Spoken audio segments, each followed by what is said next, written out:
najstaršia historická pamiatka v Šamoríne. Budova reformovaného kostola, ktorá je jedným z najstarších a najkrajších kostolov na Žitnom ostrove. Kostol bol pôvodne postavaný v 3. štvrtine 13. storočia v románskom štýle.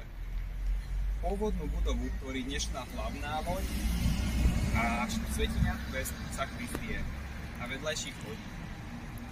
K kostolu bola pristavaná vedľajšia loď a väža, ktorá naznačuje, že kostol kedysi pravdepodobne slúžil ako miestna pevnosť a z jeho veže bolo možné monitorovať pohyb nepriateľov alebo blížiace sa miest nebezpečenstva ako požiare alebo povodnie.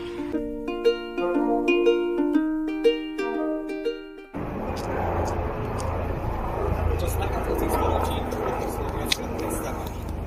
V 14. storočí bola pristávaná južná loď, na ktorú postavili rebrovú krížnu klenbu. Hlavnú loď po roku 1449 rozdelili 8-holníkovými piliermi, ktoré podopierali starogotickú rebrovú klenbu.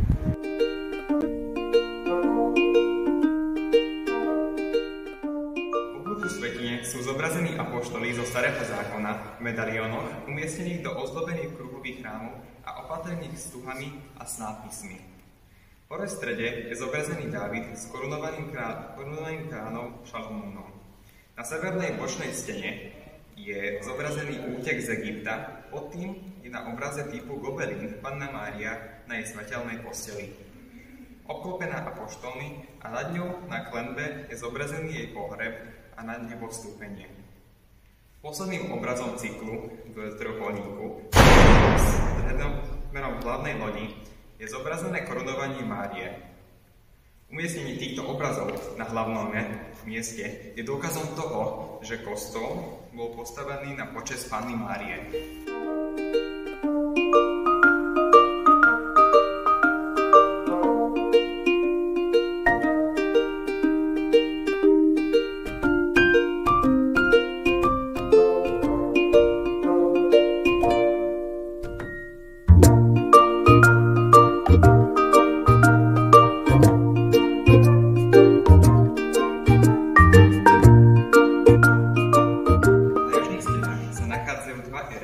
Pravdepodobne sú symbolmi kráľovnej. Pôvodnej farby ťažko určiť, preto sa len predpokladá, že ide o erb niektorej z kráľovnej z rodu Arpádovcov.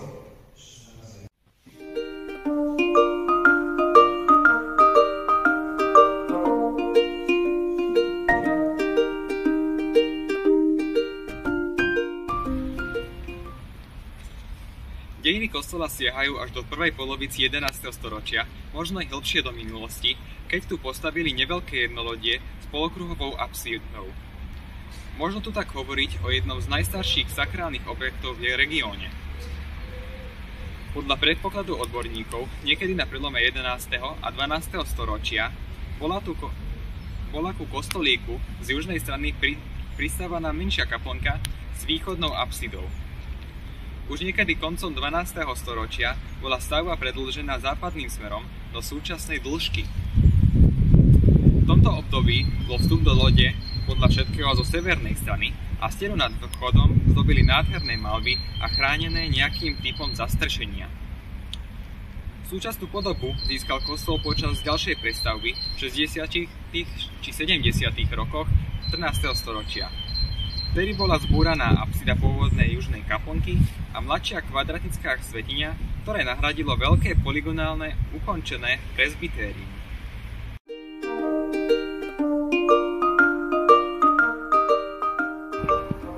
Veľké stavebné úpravy sa realizovali aj v prvej polovici 18.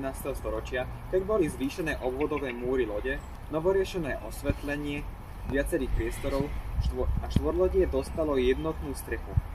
Arkádové prepojenie hlavnej a severnej lode bolo zamurované podľa všetkého dôvodu, že kostol súčasne využívali katolíci aj kalvíni. Novo postavená bola aj sakrista, ktorú nahradila starú.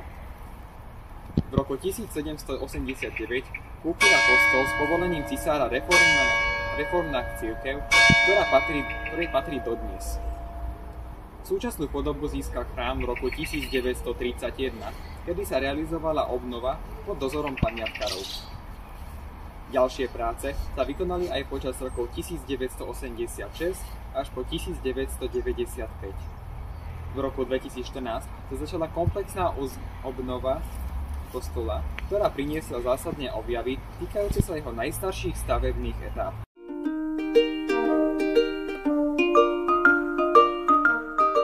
Nakoniec to mám pre vás ešte zaujímavosti v našom krásnom kostole v Šamoríne. Náš kostol patrí medzi najstaršie zachované stavby na Slovensku. Objekt už pred výskumom predstavoval najhodnotejšiu starovekú sakrálnu stavbu na Žitnom ostrove. Zasvetenie Panny Márii dalo Šamorínu aj jej meno. Sancta Mária, Samária, Šomória po maďarsky a Šamorín po slovensky. Ďakujem vám za pozornosť.